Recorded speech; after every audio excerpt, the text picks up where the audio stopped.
Mousehole is a place that is steeped in a lot of history. It's a very romantic place, a very industrial place from its fishing history. It's a very autonomous place. Back in the day you could do everything here, from what I'm told. There were 30 shops, there were several fish and chip shops. And yes, it's changed over time, but it's a place that still has a very strong sense of community. There's so much going on all the time, from the Sea Salts and Sail Festival to the Carnival to the Mousehole Male Voice Choir to all those people that I've left out, the Solomon Brown Hall, the football club obviously, and I think it just gives it that special place where people feel sort of connected and looked after and welcome.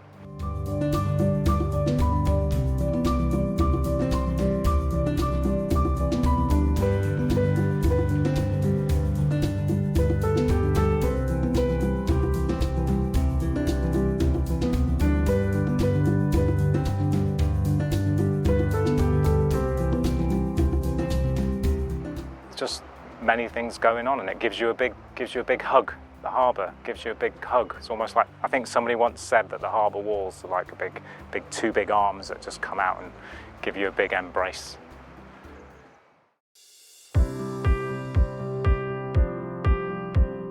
Just about as far west as you can go in England, there's a small village football club that's starting to make a big impression both on and off the pitch. Ladies and gentlemen, let's hear it for Mousehole AFC and Mousehole AFC! Come on, Mousehole! Mousehole AFC have been playing here for over a century now, and this season the first team are competing in the Southern League, the second highest placed team in the whole of Cornwall.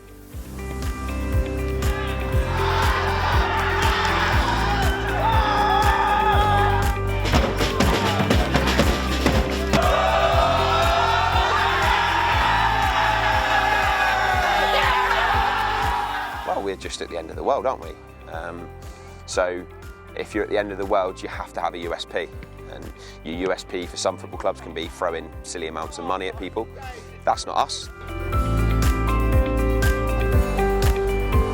Jake Ash has risen through the leagues as a player, and now he's doing it again as a manager. They've said we have to have a different USP, and that's how we run things, how the club operates.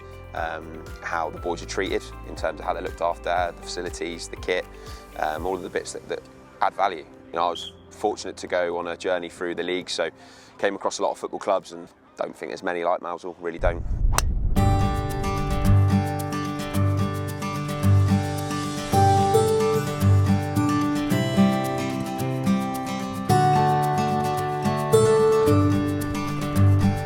I absolutely love Mousehole, and to play for them it makes me really happy, and to play the football we play and the style that Jake and Andy and Jack and all the other coaches they want to play, it's why you play football, so that you can play that style and you can enjoy it.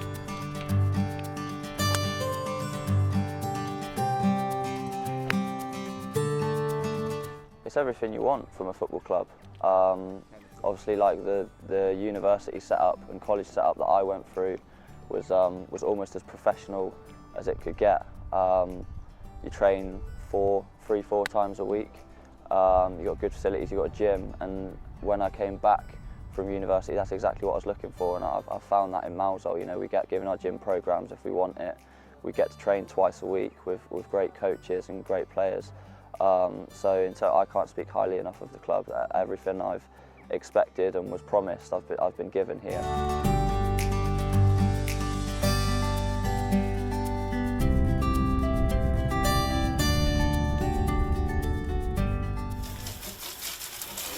But the club's recent success is not down to footballing prowess alone. Throughout the year, an army of volunteers keep the club up and running and in mint condition. My granddad was the groundsman up here for many a year when I was a child. So it's been a long time. I've played for the club, been on the committee for the club, stood on the gate, cleaned the change rooms, been behind the bar. I think I've done pretty much everything apart from managing. Alright, you okay? Yeah, good, thanks. What are you doing on here? It's a real family affair for us. So my husband's involved, I'm involved, my children have been involved, my mother and father-in-law, my aunties, uncles, my mum was involved, obviously my granddad. So yeah, it's a real family affair. Yeah, there's probably different. And you remember when But there's one challenge facing the club that's beyond even this band of helpers.